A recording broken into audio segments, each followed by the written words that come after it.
อะไรนะไข่แท้ไข่เจ๊แล้วผัดอะไรอยู่อ่ะไม่เอาใส่เตาอ่ะแล้วฉันใส่ผักก่อน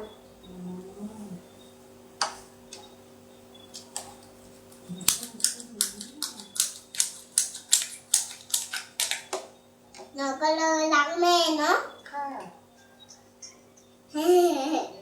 เสียงจะจันของเดี๋ยวไม่มีเสียงเนาะ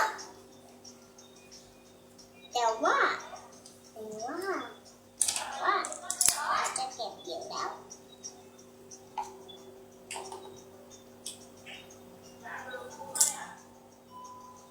เสร็จ